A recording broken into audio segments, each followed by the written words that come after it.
I will wear my mask unless I'm speaking on the record. This is an effort to assist the court reporter to make sure we have a complete and clear record. I would also remind everybody we're still in court, so no talking in the audience, no recording, no videotaping unless previously authorized by court. We'll be taking a break at approximately 10:45 for 30 minutes. Let's proceed. Calling the case, People's State of California versus Joseph James DeAngelo, case 18FE 008017. Joseph James DeAngelo, is that your true and correct name, sir?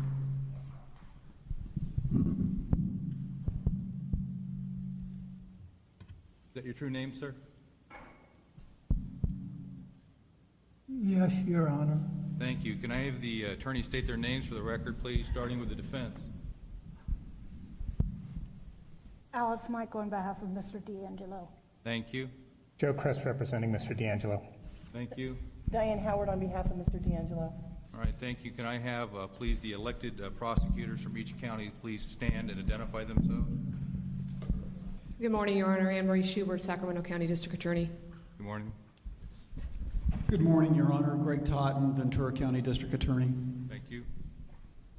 Good morning. I'm Joyce Dudley, Santa Barbara County's District Attorney. Thank you. Good morning. Dinah Becton, Contra Costa County District Attorney. Thank you. Good morning, Your Honor. Good morning, Your Honor.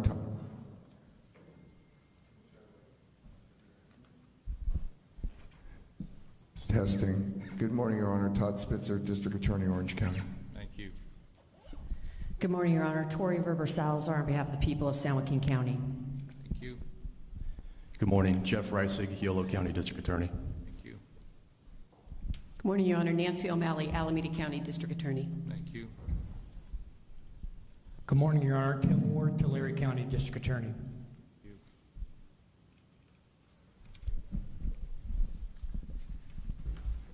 Thank you. The attorneys, the prosecution team that's going to be speaking on the record as well, please introduce themselves. Good morning, Your Honor. Dave Olavezos, Assistant District Attorney, Tulare County, for the people. Thank you. Good morning, Your Honor. Deborah Lloyd, Assistant District Attorney for the County of Orange for the people of the state of California. Morning. Good morning, Your Honor. Amy Holliday, Assistant Chief Deputy District Attorney from Sacramento County on behalf of the people. Good morning, Your Honor. Tin Vu Ho, Assistant Chief District Attorney, Sacramento County on behalf of the people. Thank you. Thank you. Good morning, Your Honor. Kelly Duncan, Chief Deputy District Attorney, Santa Barbara County for the people of the state of California. Thank you. Good morning, Your Honor.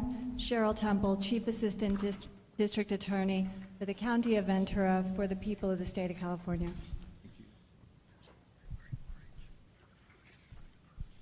Good morning, Your Honor. Venus Johnson, Chief Assistant District Attorney for the County of Contra Costa on behalf of the people of the state of California. Morning. Good morning, Your Honor. Todd Spitzer, District Attorney, Orange County, on behalf of the people of Orange County and the people of the state of California. Thank you, sir. My understanding there's a change of plea and disposition in this matter. My understanding is Deputy District Attorney Amy Holliday, would you please state the terms of the proposed agreement, the agreement upon, or the sentences agreed upon, as well as the people's recommendations?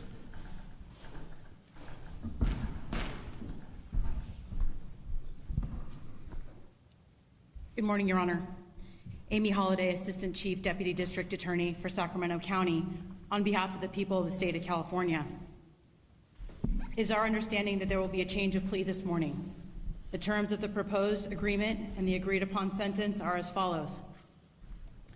The defendant, Joseph DeAngelo, will enter a guilty plea to all charged counts in special circumstances, allegations, and enhancements. As to the murders, the defendant will plead guilty to 13 counts of first-degree murder. He will say guilty to the charged offenses and I admit to the special circumstances, allegations, and enhancements. In regards to the uncharged acts, the defendant will make admissions to each incident alleged. The defendant will say, I admit to all the uncharged offenses that have been alleged. These uncharged offenses occurred in Sacramento, Yolo, San Joaquin, Stanislaus, Contra Costa, Alameda, and Santa Clara County. As a result of the defendant's admissions to these uncharged offenses, the above-listed counties have agreed to abstain from charging the defendant with any offenses related to those specific incidents for which he admits responsibility. All victims and victims' family members of charged and uncharged offenses will be able to give victim impact statements at the judgment and sentencing without limitation to time or content. The people of the state of California are prepared to remove the penalty of death as an option based on the following reasons. The defendant has expressed a willingness to resolve the charges against him prior to proceeding with preliminary hearing and trial. The defendant is admitting wrongdoing at a relatively early stage of the legal proceedings. The defendant is admitting to all of the murders alleged against him as first-degree murders. The defendant is admitting to all other charged crimes and uncharged crimes that can be proven beyond a reasonable doubt that are known at this time alleged against him. The wishes of the victims and their next of kin. In exchange for his guilty pleas and admissions, the defendant will be sentenced to state prison for life without parole pursuant to Penal Code 190, subsection A, 190.1, 190.2, and 190.3. In addition, he will be sentenced to 11 consecutive counts of life without possibility of parole, with 15 concurrent life sentences with weapons allegations to run concurrent or consecutive by law. The defendant will hereby withdraw his pending motions as of today, June 29th, 2020. With approval from the court, both sides hereby waive referral of the matter to the probation department for a formal report pursuant to California Penal Code Section 1203, subsection B, subsection 4, and in its place request a Penal Code 1203C report. The defendant will be required to register as a sex offender for the remainder of his lifetime. The defendant will be prohibited from owning, purchasing, receiving, possessing, or having under his control any firearm for the rest of his life. The defendant shall pay all requisite fees, fines, and restitution, including restitution to the victims in an amount to be determined.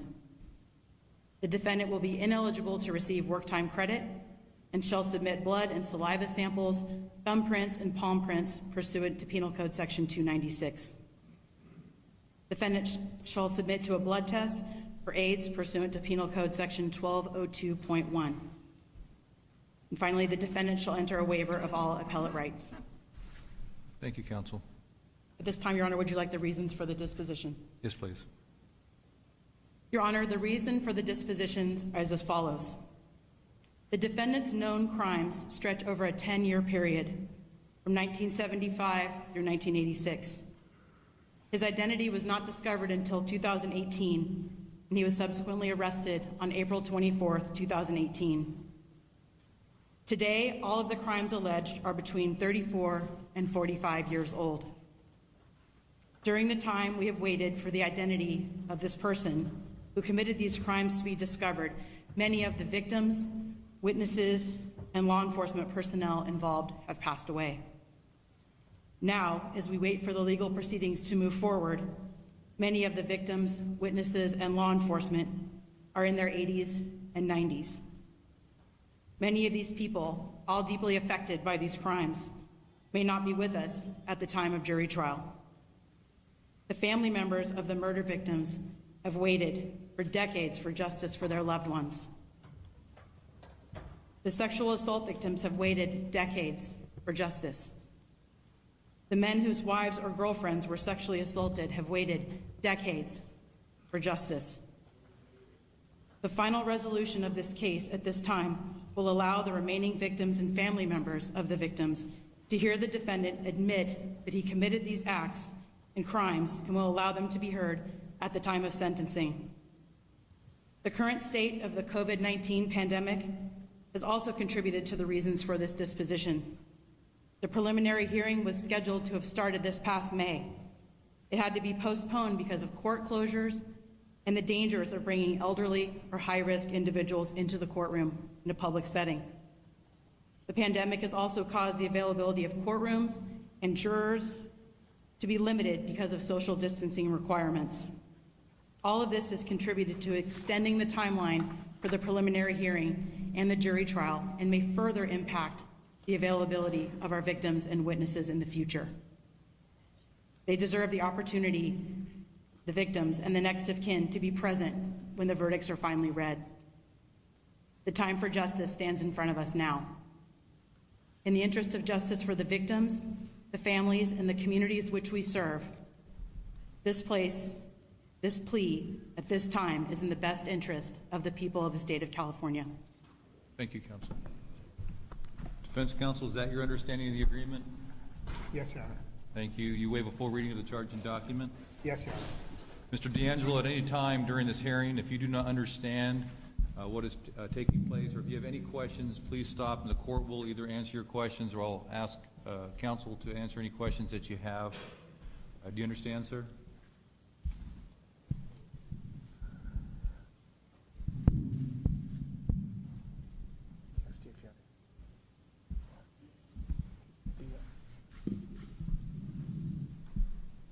Yes.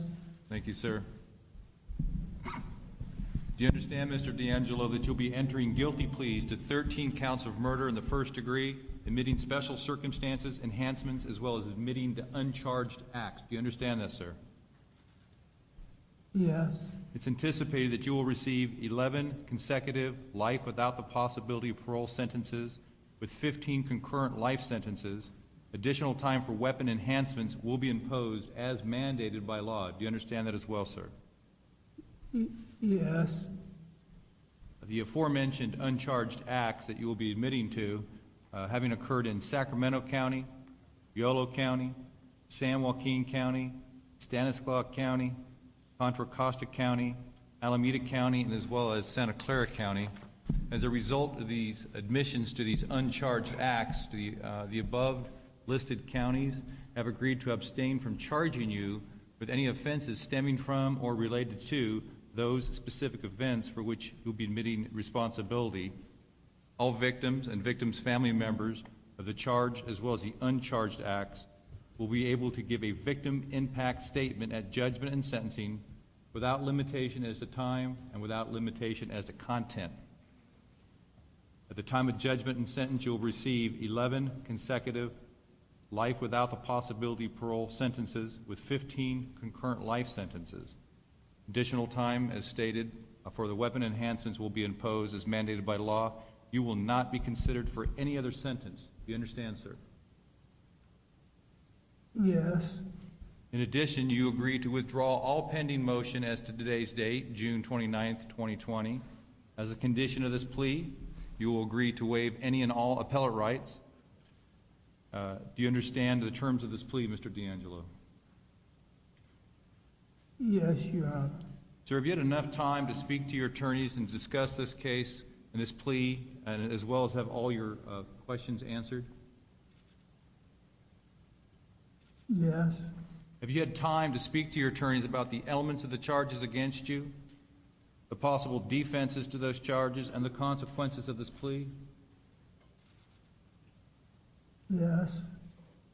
Because this is a felony, this plea can be used against you in later civil proceedings as if you were found guilty after a jury trial. You cannot change your mind after I accept your pleas today. Do you understand, sir? Yes. And is that what you're prepared to do today, sir? Yes. Mr. DeAngelo, before I take your plea and admissions, the court must be satisfied that you understand the possible consequences of this plea of guilty, as well as your admissions to any special circumstance, enhancement, or uncharged acts. First, you are pleading to serious or violent felonies, which are strikes under the California 3 Strikes Law, which could result in an additional and separate life sentence for any new offense. You will be ordered to pay restitution to the victim or victim's family in an amount to be determined by the court, as well as any fees and fines as mandated by law. If you dispute the amount of restitution ordered, you may request a hearing. Any restitution requested by the victims will be submitted to the probation department, to be directed to the counsel for prosecution, as well as Alice Michael and Joe Kress on behalf of the defense. You'll be required to register with law enforcement in any city or county in which you reside as a sex offender. That registration is a lifetime requirement pursuant to Penal Code Section 290. If you're not a citizen of the United States, this plea could result in deportation, exclusion from admission to the United States, or denied naturalization. A sample of your DNA, fingerprints, and palm prints will be taken and included in the California Department of Justice DNA database. You'll be prohibited from owning or possessing a firearm or ammunition for the rest of your life. And due to the nature of these charges, you'll be ineligible to receive work time credits. Do you understand, sir? Yes. And do you all further understand and agree that the court may consider any dismissed charges or admissions to any uncharged acts in deciding your sentence, including ordering restitution? Yes. Harvey waiver is entered. Do you understand the consequences of this plea as I've explained it so far, sir? Yes. This is a conditional plea that we're discussing today. That means that the sentence we're discussing today is proposed. Your case will be set for judgment and sentence at a future date. At that judgment and sentence hearing, the court's approval of the indicated sentence we're discussing today is not binding on the court. That means the court may withdraw its approval in light of further consideration. If this court withdraws its approval of today's plea agreement, you will be permitted to withdraw your guilty pleas if you desire to do so, and if so, this case will be rescheduled for a preliminary hearing. However, you will be bound by this plea today unless the court, after further consideration, rejects this plea agreement. In other words, you do not get to change your mind after I accept your plea. Do you understand, sir? Yes. Mr. DeAngelo, before I can accept your plea and accept any admissions, it must be clear to the court that you understand and give up and waive certain rights. You do have a right to a preliminary hearing where the people are required to prove there's probable cause to believe a felony has been committed and that you are the person who committed it. You have the right to a speedy and public jury trial where the prosecution has the burden of proof of proving you guilty beyond a reasonable doubt. You have the right to a jury trial on the charges against you, including attached enhancements and including any special circumstance allegations. A jury is made up of 12 members of the community. Through your counsel, you would have the right to participate in jury selection. All 12 jurors must unanimously agree in order to render a verdict on the charges against you, including enhancements, also including any special circumstance allegations. If this matter were to go forward to jury trial, at the penalty phase, all jurors would have to agree unanimously that you agree to a sentence of death or life in prison without the possibility of parole. Do you understand the rights if I explained them so far, sir? Yes.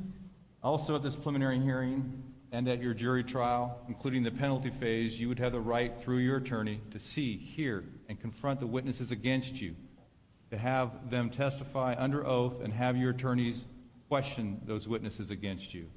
You have the right to present a defense, to present your own witnesses and evidence, the right to use the court's subpoena power to bring in witnesses on your behalf and to testify on your own behalf. You also have the right to remain silent and not to incriminate yourself. This means you have the right not to say anything against you. That includes pleading guilty to these charges. Mr. DeAngelo, do you have any questions as to the rights you're giving up, including your right to a jury trial? No. Have you discussed these rights with your attorney?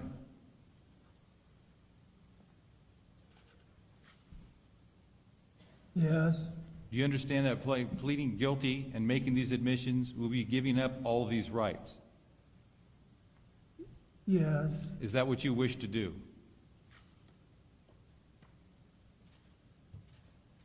Yes. Do you understand and give up each of these rights, including your right to a jury trial? Yes.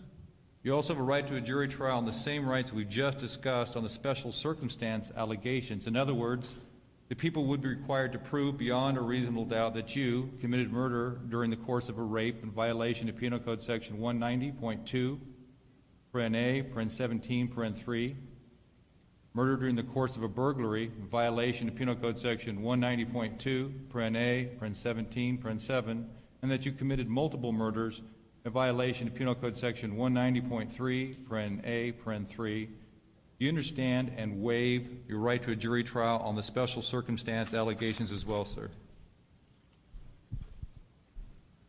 Yes. Mr. DeAngelo, you also have a right to appeal your case. And do you understand that unless you give up that right to an appeal, the law would permit you to appeal to a higher court following your plea of guilty in order to raise reasonable constitutional, jurisdictional, or other grounds of the legality of the proceedings against you, or any ruling that's already been made in your case, or to challenge a search and seizure ruling made in a motion to suppress evidence? Do you hereby waive your right to an appeal on this case, sir?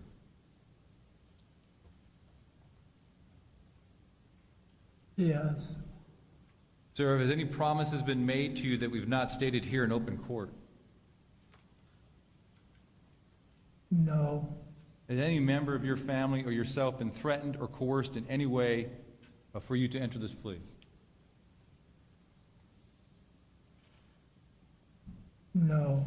Are you entering this plea and admission freely and voluntarily after fully discussing it with your attorney because it is what you want to do and you believe it is in your best interest? Yes. Are you at this time under the influence of any alcohol, drug, or medication that could affect your judgment or ability to enter this plea? No. Have you taken any medication, drugs, or pills, or alcohol in the last 24 hours? No. Counsel, have you discussed the consequences of this plea with Mr. DeAngelo, and are you satisfied that his plea is knowing, intelligent, voluntary, and he is competent to enter this plea? Yes, Your Honor. Counsel, have you discussed the elements of the charges against your client, all the possible defenses to those charges, and the consequences of this plea? Yes, Your Honor. And do you feel he is competent to enter this plea? We do, Your Honor. And do you consent to the entry of this plea? Yes, Your Honor. Are the terms of the plea, as I've explained them thus far, accurate? Yes, Your Honor. And do you join in the waivers, including the defendant's right to a preliminary hearing as well as trial, right by a jury trial, excuse me? We do, Your Honor. All right, can each attorney from each county, could you please state whether or not you waive your right to a preliminary hearing as well as your right to a jury trial? Starting with, let's start with the representatives from Tulare County. Yes, we do, Your Honor. Thank you. Santa Barbara County. Yes, we do, Your Honor. Ventura County. Yes, we do, Your Honor. Contra Costa County. Yes, Your Honor. Orange County. Yes, we do, Your Honor. Sacramento County. Yes, we do, Your Honor. San Joaquin County.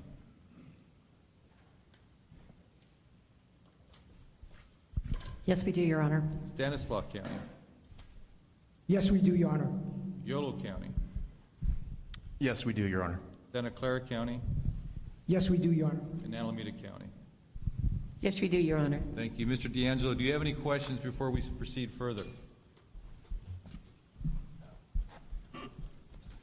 No. Thank you. Deputy District Attorney Tin Ho, it's my understanding that the people wish to provide introductory factual basis that applies to all counties. All right, this would be the time.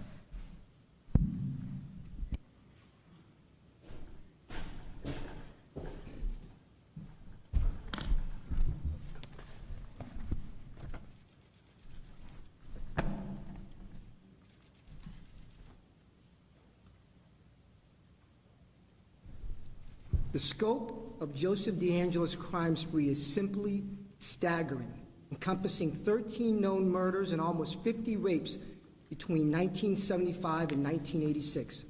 His monikers reflect the sweeping geographical impact of his crimes: the Visalia ransacker, the East Area rapist, the original Night Stalker, and the Golden State Killer. Each time he escaped, slipping away silently into the night, leaving communities terrified for years. For over 40 years, the biggest question remained unanswered: who was the serial killer and rapist? Detectives from counties throughout the state poured endless resources into answering that one question. Even after retiring, detectives continued to investigate the case that haunted them. Generations of law enforcement never gave up, and neither did the prosecutors from those counties. In June of 2016, the Sacramento Sheriff's Department partnered with the FBI and other law enforcement agencies by offering a $50,000 reward for information leading to the identification of this person. This announcement came at a press conference held 40 years after the first known rape in Sacramento. Within months of that press conference, Sacramento District Attorney Anne Marie Schubert convened a meeting of all involved counties, including the elected district attorneys, asking each to dedicate more resources to answer that question. Those DA's offices responded: Ventura, Orange, Santa Barbara, Tulare, Alameda, Contra Costa, Stanislaus, San Joaquin, Santa Clara, and Sacramento answered the call. In the fall of 2017, Contra Costa Assistant Chief Investigator Paul Holes asked District Attorney Schubert to assist in using a new DNA tool, Investigative Genetic Genealogy, IgG, to possibly develop a lead in the case. Investigator Holes collaborated with the Ventura County District Attorney's Office, which had located an unopened sexual assault kit collected from the homicides of Lyman and Charlene Smith, in which Charlene was sexually assaulted. In January of 2018, a semen from the vaginal sample in Charlene's kit was used to develop a specialized DNA profile intended for investigative genetic genealogy. The DNA profile can be uploaded to a publicly available genetic genealogy database where a list of names of potential relatives of the killer was provided. No DNA and no other genetic information from these potential relatives was shared with law enforcement.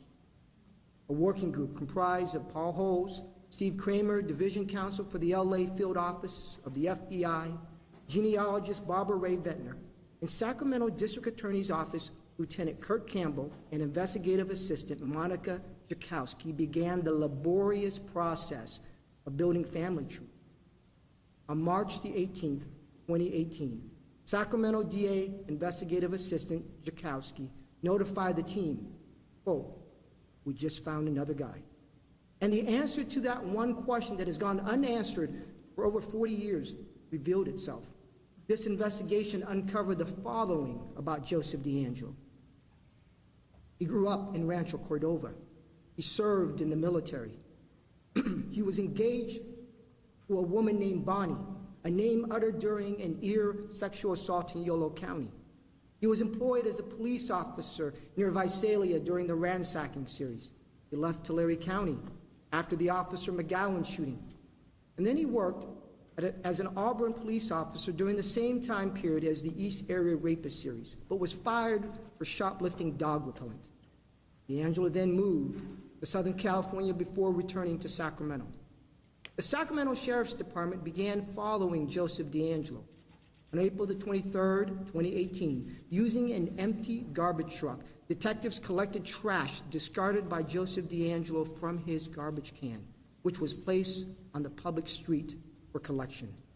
The Sacramento County District Attorney Crime Lab tested tissue found in that trash and developed a DNA profile that matched not only the defendant, but also matched the DNA profile of the perpetrator in 3 Contra Costa rapes and 8 murders in Southern California. On April the 24th, 2018, Joseph DeAngelo was arrested while standing on the driveway of his residence in Citrus Heights.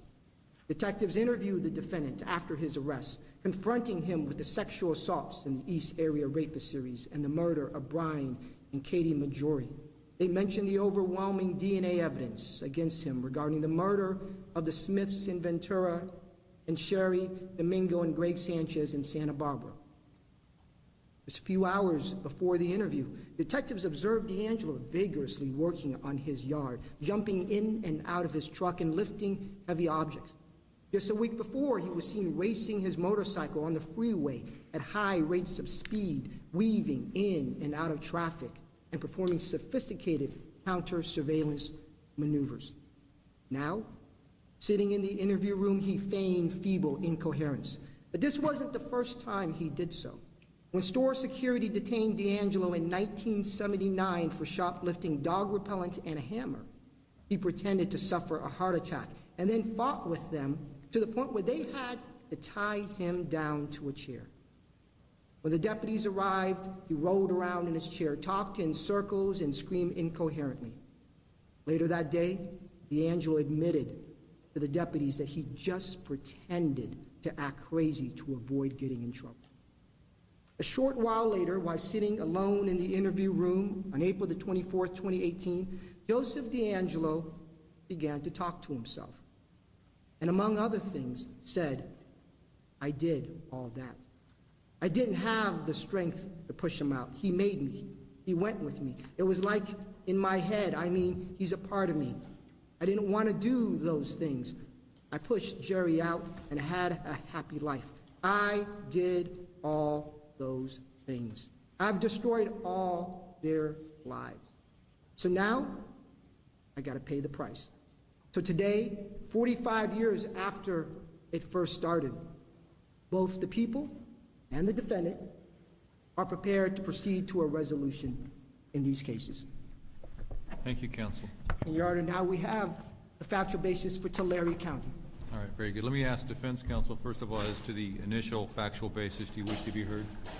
No, Your Honor. Thank you.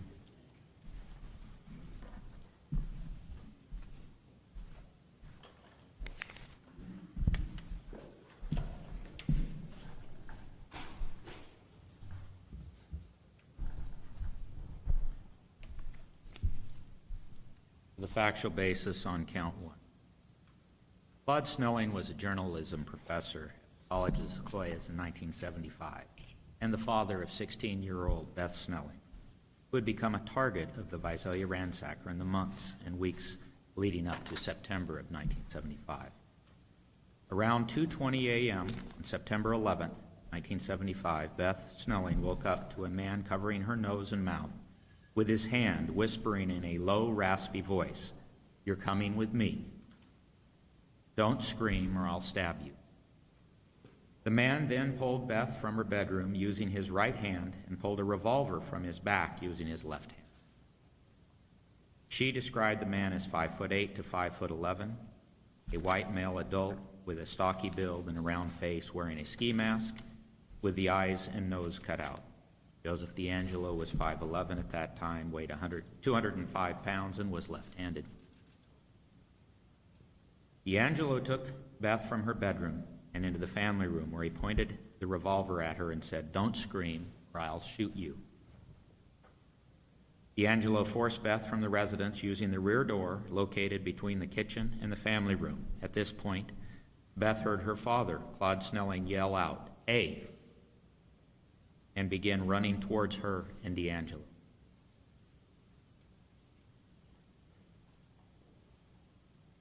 Beth witnessed DeAngelo shoot her father twice from a distance of 10 feet using his left hand. DeAngelo then turned and pointed the revolver in the direction of Beth and kicked her 3 times in the face before running out of the family's backyard. A bullet collected from Claude Snelling during the autopsy matched bullets fired from a .38 Miroku revolver stolen from Patrick Mono's residence on August 31st, 1975, during a prior ransacking. Mr. Mono identified Joseph DeAngelo from a photo stack in 2018. From a face-to-face contact that he had with DeAngelo when he had interrupted him during a prowling and chased him afterwards. He'd gotten a look at his face. That prowling took place on November 23rd, 1975. Beth Snelling also identified DeAngelo from a photo stack in 2018 from an incident where she had observed him peeking into her bedroom window approximately 1 month prior to the murder of her father. 5 other witnesses also identified DeAngelo in 2018 from photo stacks based on individual face-to-face contacts with DeAngelo during prowling and ransacking events occurring around Visalia in 1975. Thank you, counsel. Defense counsel wish to be heard at the factual basis as stated. No, Your Honor. Regarding count 1, the charge of murder of Claude Snelling, that count currently charges an open-ended murder to the allegation that you willfully, deliberately, and with premeditation, when you unlawfully and with malice aforethought murdered Claude Snelling, which occurred September 11th, 1975, in the county of Tulare, a violation of Penal Code Section 187, paren A, murder in the first degree. How do you plead? Guilty. There's also an allegation that you personally used a firearm in the course of that murder in violation of Penal Code Section 12022.5. Do you admit or deny? Guilty. You admit or deny, sir? I admit. Regarding the uncharged act of kidnapping with intent to commit rape of Elizabeth Snelling, having occurred on September 11th, 1975, in the county of Tulare, a violation of Penal Code Section 209, do you admit or deny? I admit. Thank you. Counsel. Factual basis for the uncharged attempted murder of Detective William McGowan. The Visalia ransacker committed over 100 burglaries between April of 1974 and December of 1975 in the city of Visalia. Following the murder of Claude Snelling, efforts to apprehend the ransacker increased and included a plan to trap him during a prowling incident based at locations where he might be expected to return. On the evening of December 10, 1975, in an area that had recent ransacker activity, the Visalia Police Department set up a perimeter and set out to wait and see if the ransacker would return. Detective William McGowan held a position in the garage of a residence where he believed the ransacker might make an appearance based on prowling incidents that had occurred at that residence in the recent past. While positioned in the garage, Detective McGowan observed a subject walk down the side of the garage towards the rear of the residence. Detective McGowan described the subject as a white male adult, 5'10", with light blonde hair, a round baby face. Based on his observations, McGowan later assisted in the creation of a composite sketch that clearly resembled Joseph DeAngelo. Detective McGowan approached DeAngelo from behind with a flashlight. When DeAngelo turned, Detective McGowan observed that he was wearing a black ski cap that was rolled up. Detective McGowan had his firearm out and announced himself as a police officer, stating, "Police, what are you doing here?" DeAngelo began screaming, "Oh my God, don't hurt me. Oh my God, don't hurt me." DeAngelo removed the ski cap and started running through the backyard of the residence towards the fence. Detective McGowan shot into the ground as a warning, but DeAngelo continued to run. Eventually, DeAngelo stopped on the other side of a slate fence, and Detective McGowan illuminated his face. DeAngelo stated, "I give up. See, I've got my hands up." Detective McGowan observed DeAngelo's right hand and demanded DeAngelo raise his left hand that was out of view. Detective McGowan began to climb the fence and to detain DeAngelo. DeAngelo pulled a revolver from his left jacket pocket and shot at McGowan, hitting his flashlight. DeAngelo then ran off into the dark. Detective McGowan received several cuts to his face that required medical attention. Thank you. Defense wish to be heard as to the factual basis? No, Your Honor. Thank you. Regarding the uncharged act of attempted murder of Officer Bill McGowan, having occurred on December 10th, 1975, in the county of Tulare, a violation of Penal Code Section 664/187, do you admit or deny, sir? I admit. Court finds that Mr. DeAngelo has made a knowing, voluntary, intelligent waiver of his rights to a jury trial, to confrontation, and against self-incrimination. court further finds this plea and admissions are voluntary, and with the understanding of the nature of these charges and the uncharged crimes as well as the consequences of this plea, the court finds the factual basis for the plea and the admissions. Do the people accept the plea and the conditions stated on the record? We do, Your Honor. The court accepts the plea and the conditions stated on the record, and based on the guilty pleas as well as the admissions as alleged in count 1, the court finds Mr. DeAngelo guilty murder, Claude Snelling, violation of Penal Code Section 187, Paren A, murder in the first degree. The court further finds the personal use of a firearm to be true in violation of Penal Code Section 12022.5 based on his admission. The people waive referral of this matter to Probation Department for a formal report pursuant to California Penal Code Section 1203, Paren B, Paren 4, and in its place request a 1203C report. We do. The defense likewise waive? Yes, we would join in that request. All right, thank you. Anything else on this matter before we proceed? No, Your Honor. Thank you, counsel. And the representative from Santa Barbara, please approach.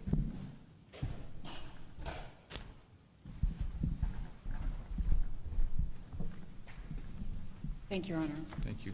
The following is a factual basis for counts 4 and 5. On the weekend of December 29th and 30th, 1979, Deborah Manning was staying at Robert Offerman's condominium located in the city of Goleta in the county of Santa Barbara. Deborah and Robert had planned a tennis match with friends on the morning of December 30th. Their friends, William and Joan, arrived at the Offerman residence just after 11 o'clock a.m., and there was no answer at the door. William found an open sliding glass door leading into the living room. He entered the home and discovered Deborah and Robert in the bedroom, both deceased. In the early morning hours of December 30th, 1979, the defendant, Joseph DeAngelo, climbed a fence and entered the back patio area of Robert's condominium. The defendant peered into a bedroom where he could easily see down the hallway and into the master bedroom where Robert and Deborah lie asleep. The defendant then pried open the rear sliding glass door that led into the living room. When the defendant entered the locked Offerman home, he did so with the intent to rape and murder Deborah Manning, to murder Robert Offerman, and to take items from the home. The defendant found Robert and Deborah asleep in bed. He tied both their wrists with white nylon cord.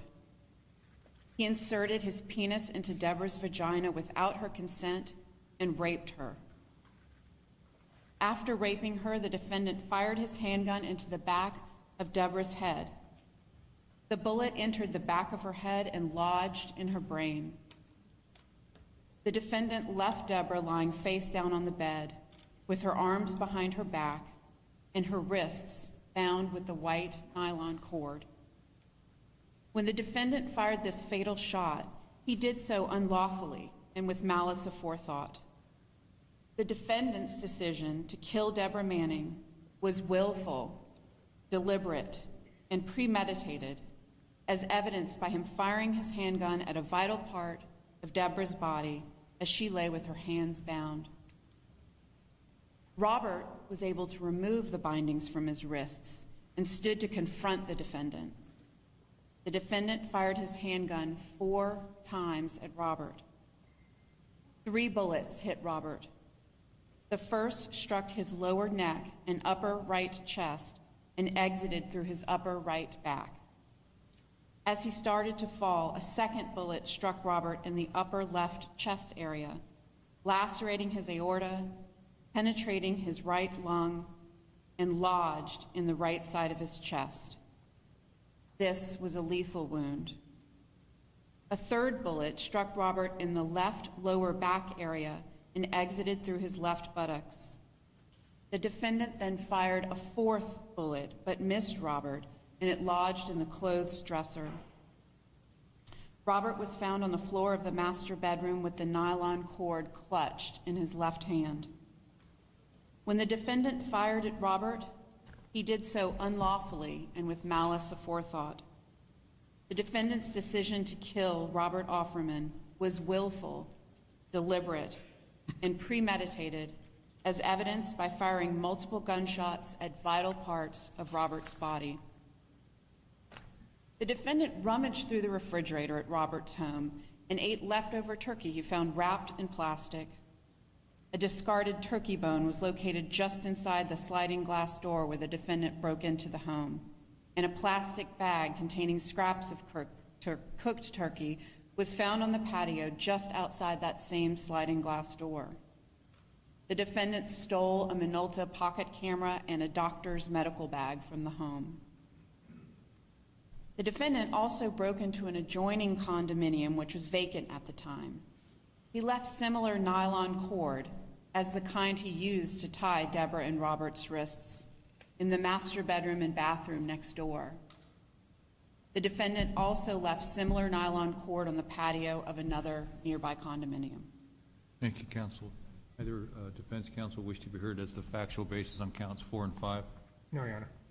Thank you. Regarding count 4, the charge of murder of Deborah Manning, that count currently charges an open-ended murder to the allegation that you acted willfully, deliberately, and with premeditation when you unlawfully and with malice aforethought murdered Deborah Manning, which occurred December 30th, 1979, in the county of Santa Barbara, a violation of Penal Code Section 187 Paren A, murder in the first degree. To that charge, sir, how do you plead? Guilty. There's also an allegation that you personally used a firearm in the course of that murder, a violation of Penal Code Section 12022.5. Do you admit or deny that allegation? I admit. It's further alleged as a special circumstance to the murder of Deborah Manning that that murder was committed in the commission of rape within the meaning of Penal Code Section 261 and pursuant to Penal Code Section 190.2, paren C, paren 3, paren 3. Do you admit the special circumstance of murder in the first degree?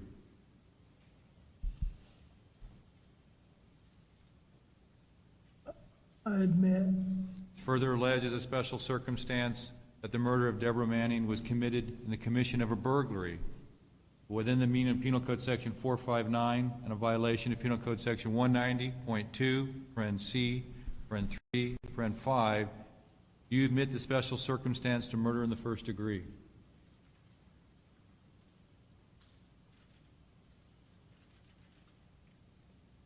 I admit.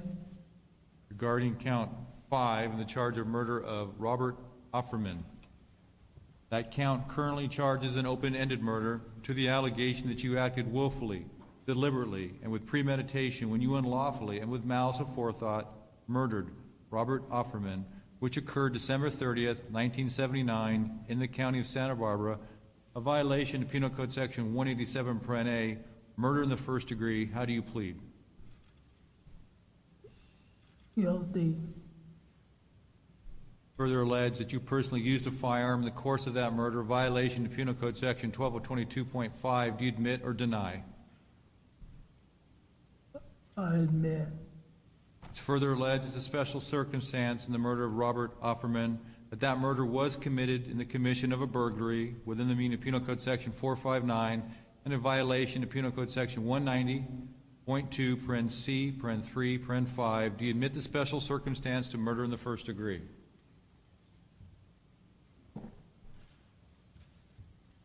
I admit. Thank you. Counsel? Thank you. The following is factual basis for counts 6 and 7. On the evening of July 26, 1981, Sherry Domingo was house sitting for a relative at a home on Toltec Way in the city of Goleta in the county of Santa Barbara. The home was listed for sale, and there'd been an open house earlier that day. Greg Sanchez, Sherry's friend, came over to spend the night on July 26th. The home on Toltec Way is located approximately half a mile from the Offerman residence.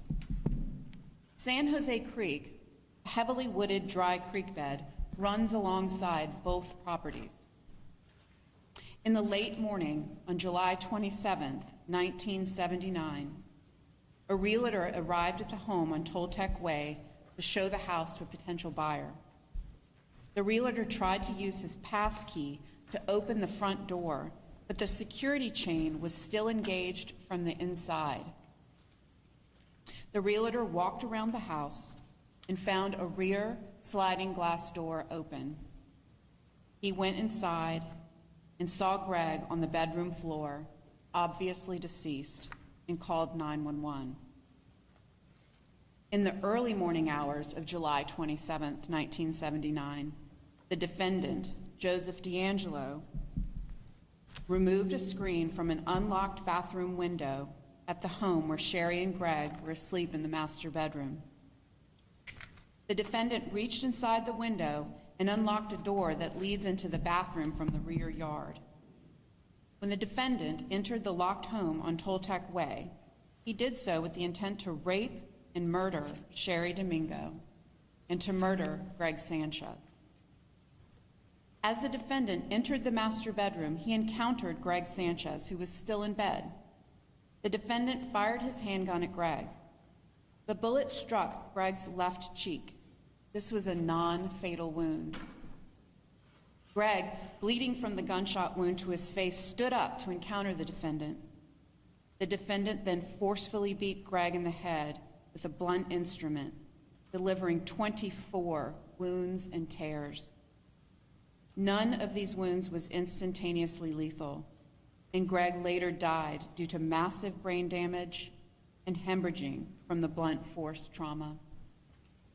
After beating Greg to death, the defendant emptied the hanging clothes from the closet on top of Greg to conceal his body.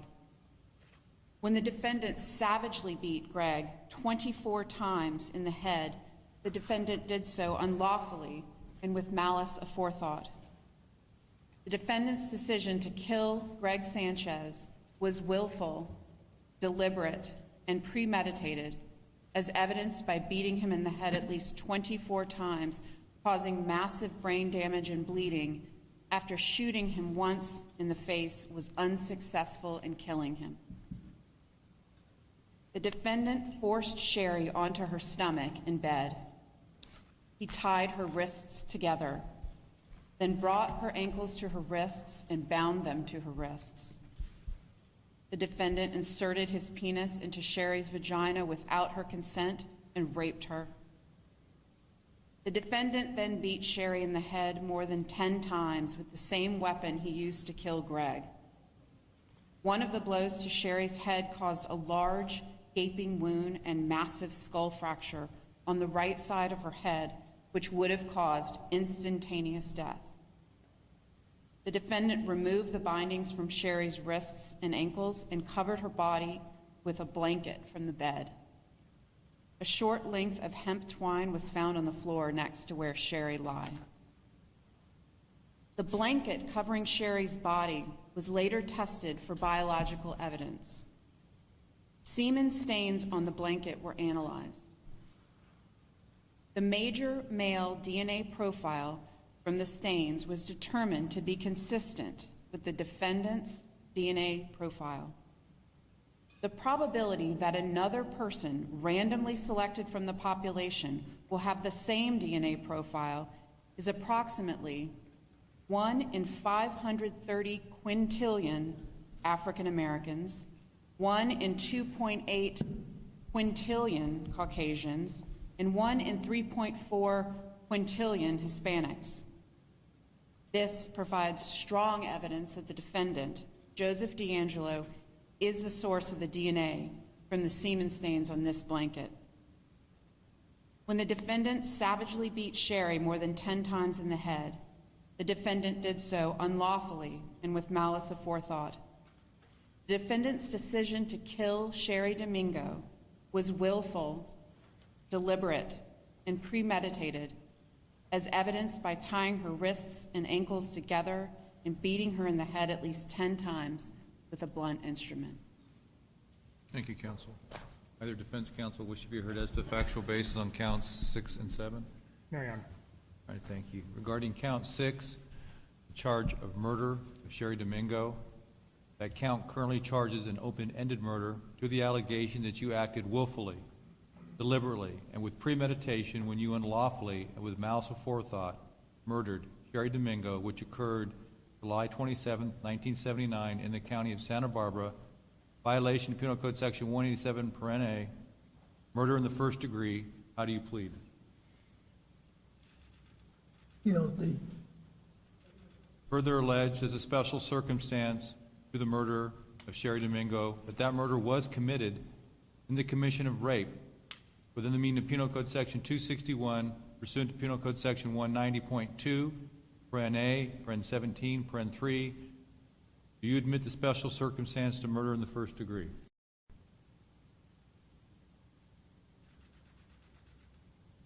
I admit.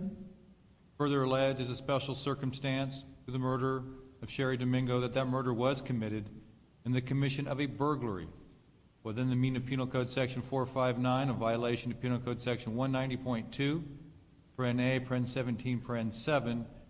Do you admit that special circumstance to murder in the first degree? I admit. Regarding count 7 and the charge of murder of Greg Sanchez, that count currently charges an open-ended murder to the allegation that you acted willfully, deliberately, and with premeditation when you unlawfully and with malice aforethought murdered Greg Sanchez, which occurred July 27, 1979 in the county of Santa Barbara, a violation of Penal Code Section 187, paren A, murder in the first degree. How do you plead?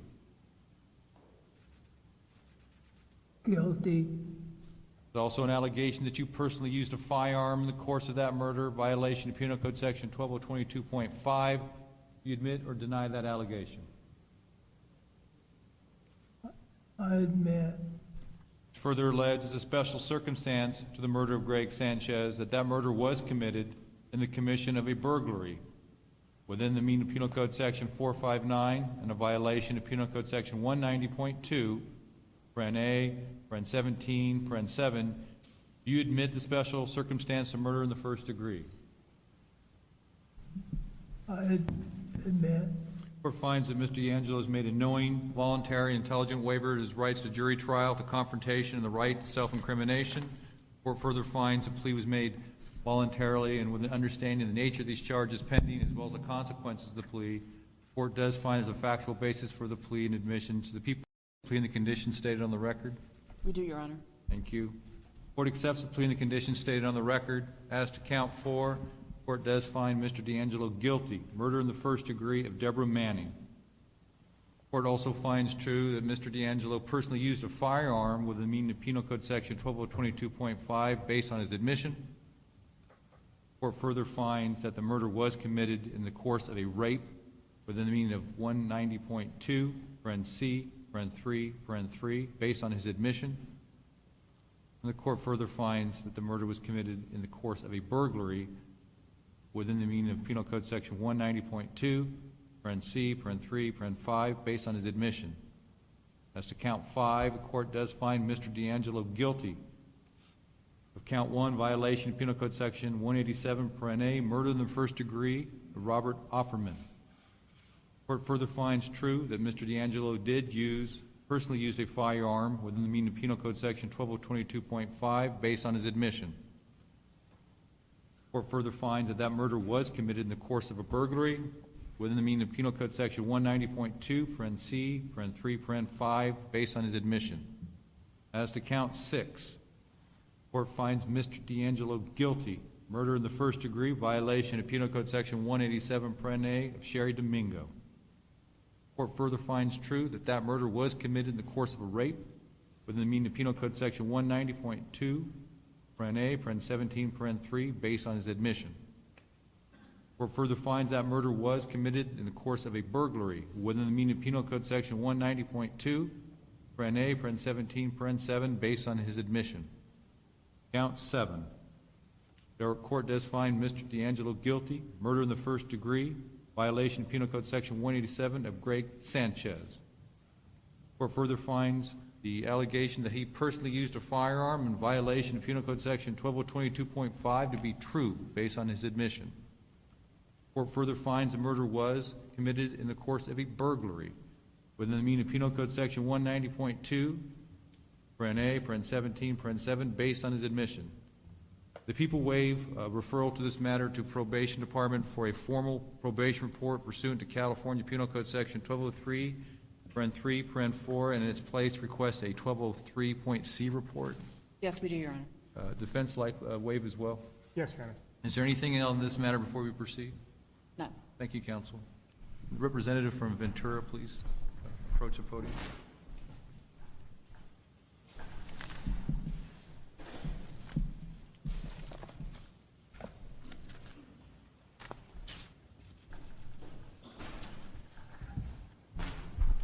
There is one thing, Your Honor, on Yes.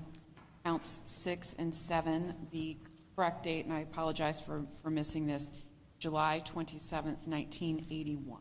Very good. I saw in the charging document it was 79, but I also heard it was 81, so I followed your lead. I apologize for that. Right, It should be 1981. 1981 for counts 6 and 7. Defense wish to be heard as to the date? No, Your Honor. All right, thank you for that correction. Thank you.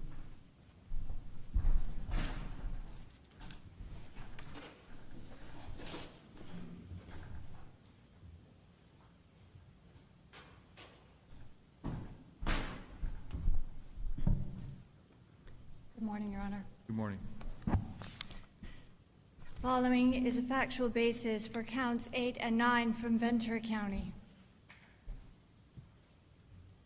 On March 16, 1980, 43-year-old Lyman Smith, who was a former deputy district attorney for the county of Ventura, and his 34-year-old wife, Charlene Smith, were found tied up, bloody, and dead in their bed at their home located at 573 High Point Drive in Ventura. They were last known to be alive the evening of March 13th when Charlene Smith had a conversation with her former mother-in-law, Isabel, about getting ready for dinner and taking the children skiing. Isabel said that Charlene sounded the happiest she had ever heard her. 3 days later, on the afternoon of Sunday, March 16th, 1980, Lyman Smith's 12-year-old son, Gary, rode his bike to his father's and stepmother's home to do chores.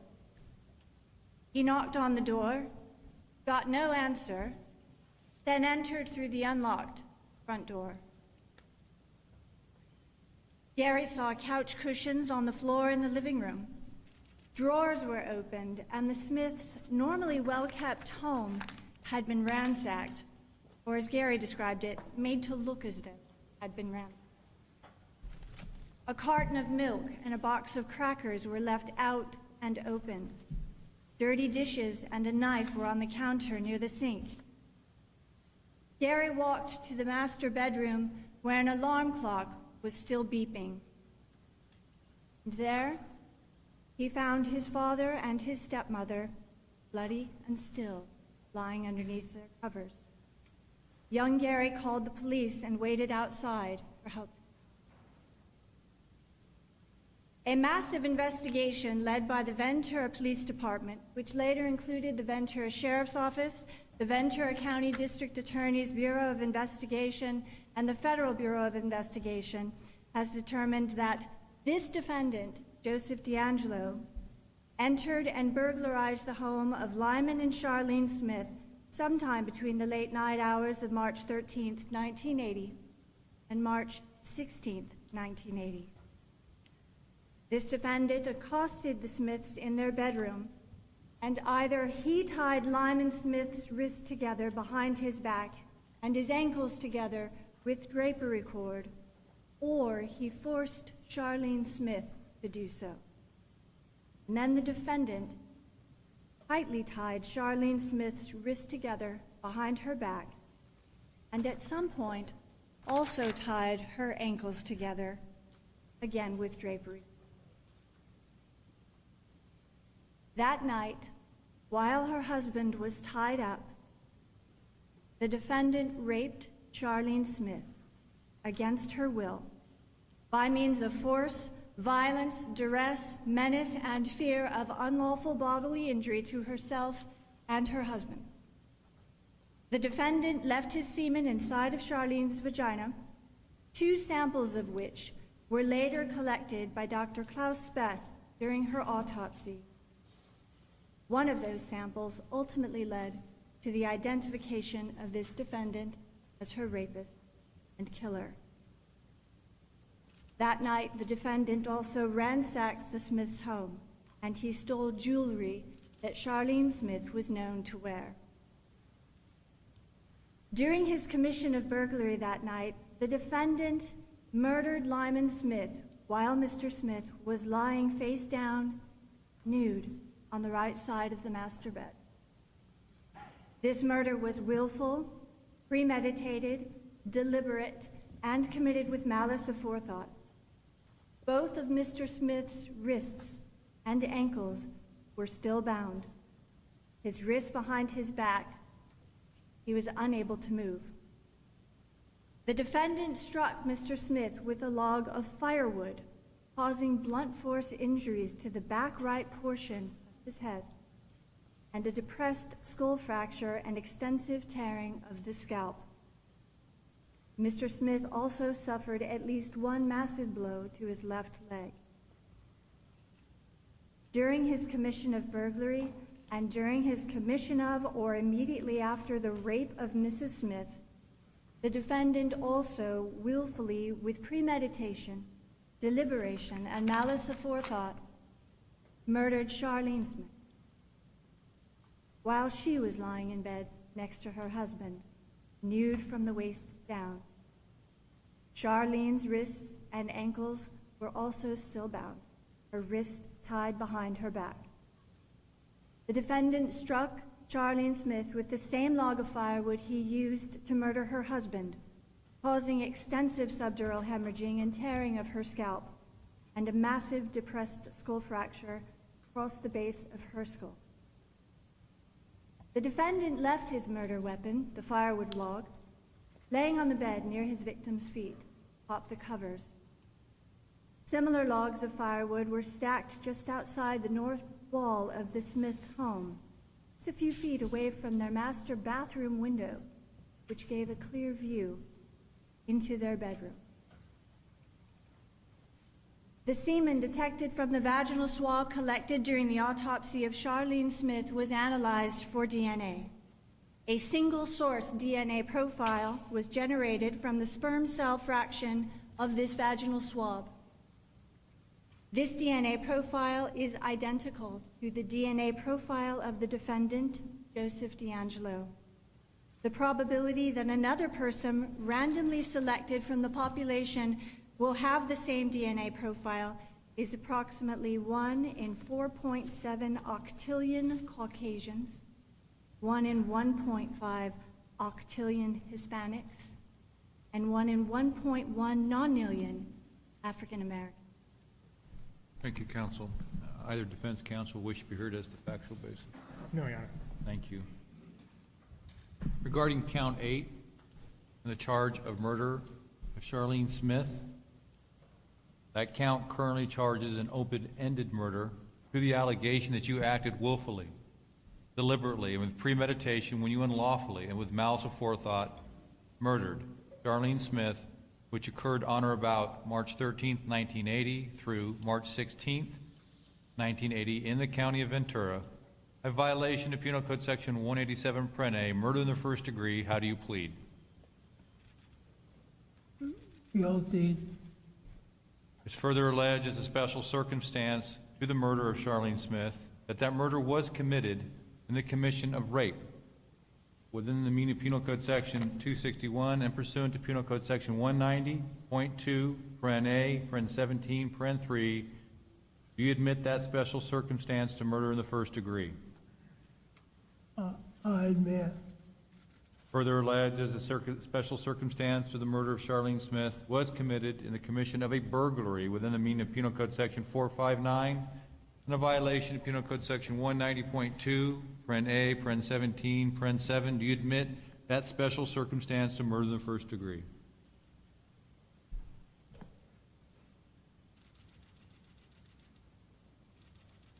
I admit. Regarding count 9 and the charge of murder of Lyman Smith, that count currently charges an open-ended murder, and to the allegation that you acted willfully, deliberately, and with premeditation when you unlawfully and with malice aforethought murdered Lyman Smith, which occurred on or about March 13, 1980, and through March 16, 1980, in the county of Ventura, a violation of Penal Code Section 187, Paren A, murder in the first degree. To that charge, how do you plead? Guilty. It's further alleged as a special circumstance to the murder of Lyman Smith was committed in the commission of a burglary within the meaning of Penal Code Section 459 and a violation of Penal Code Section 190.2, Paren A, Paren 17, Paren 7. Do you admit that special circumstance of murder in the first degree? I admit.